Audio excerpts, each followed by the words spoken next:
To use a prepaid card online, start by visiting the website of the merchant from which you want to make a purchase, ensuring it's a legitimate site that accepts prepaid card payments. Add the desired items to your cart and proceed to checkout, selecting credit card as your payment method.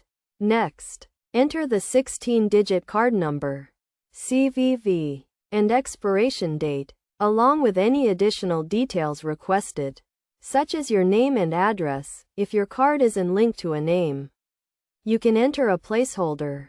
Be prepared to provide more information for security purposes, if required. Once you've confirmed all the details are correct, confirm the payment, and the amount will be deducted from your card.